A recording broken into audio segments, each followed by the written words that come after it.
AP కమల దళపతి కాడి దించేశారు. రాష్ట్రమంతా హోదా ఉద్యమం ఎగిసి పడుతున్న తరుణంలో బాధ్యతల నుంచి తప్పుకున్నారు.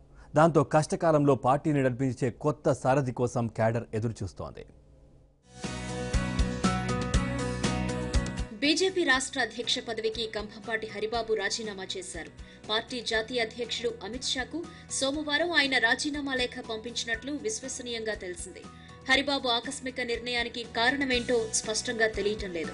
రాష్ట్ర బీజేపీలో ఒక వర్గం మొదటి నుంచి తెలుగుదేశం సర్కార్పై ధ్వజమెత్తుతూ ఉండగా హరిబాబు సంయమనం పాటిస్తూ వస్తున్నారు. ఆయన స్థానంలో మరొకరిని పార్టీ రాష్ట్ర అధ్యక్షుడిగా నియమిస్తారని ఒక దశలో గట్టి ప్రచారం జరిగింది. ఇప్పుడు పార్టీ కోరినందునే ఆయన అధ్యక్ష పదవిని వదులుకున్నారా లేక తనంతట తాను ఈ నిర్ణయం తీసుకున్నారా అనేది తెలియాల్సి ఉంది.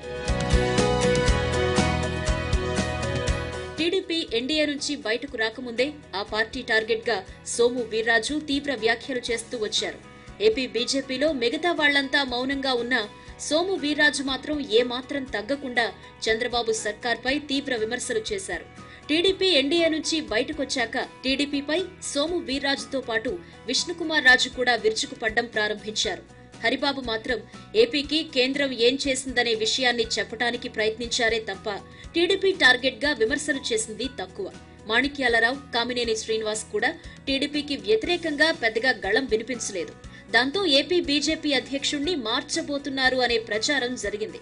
ఆ పదవి కూడా సోము వీర్రాజుకి ఇస్తారని అధికారికంగా ప్రకటించడమే తరువాయి అని ప్రచారం జరిగింది. కానీ ఇప్పటిదాకా బీజేపీ పెద్దల నుంచి ఎలాంటి ప్రకటన రాలేదు.